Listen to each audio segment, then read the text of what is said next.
An end to Roe versus Wade in America. Today, the Supreme Court.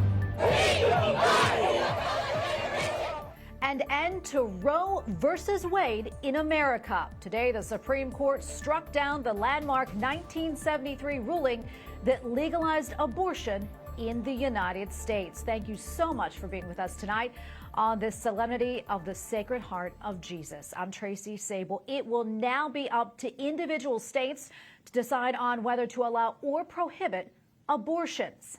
On this historic day, we have team coverage. Owen Jensen brings us reaction from the White House. We also have Supreme Court analysis and pro-life reaction. But we start outside of the High Court with Erik Rosales. Well, good evening, Tracy. You know, the crowd has certainly grown out here since the decision came down just after 10 o'clock. It's been a relatively peaceful protest. Both for and against the abortion issue have been out here yelling and letting their voices be heard. But so far, police have said no arrests have taken place. And so far, it has been very, very, very peaceful. Now, this is a monumental ruling, one that could have implications throughout the nation. By a vote of 63, the justices have decided to overturn Roe. Thank you, God, for what you've done. Reaction to the decision was swift on both sides of the abortion debate. We've been praying here for almost 18 years, praying God end abortion, send revival.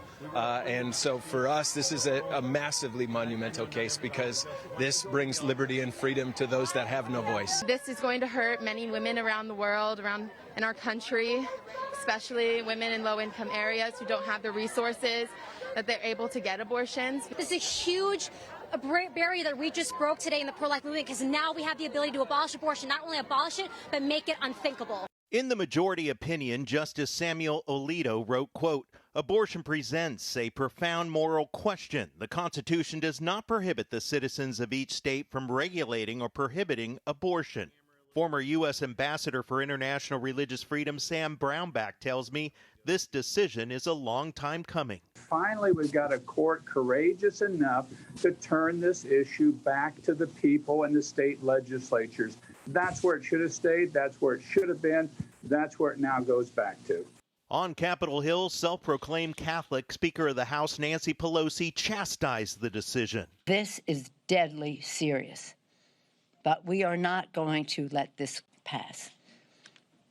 A woman's right to choose, reproductive freedom, is on the ballot in November.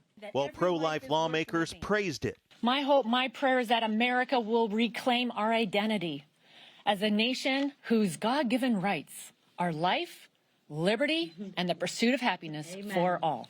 House Pro-Life Caucus Chair Congressman Chris Smith tells me now the real work begins, especially with Democrats wanting to pass their abortion on demand bill. That's their big push. So that is an existential threat to the lives and the well-being of unborn children and equally to their mothers.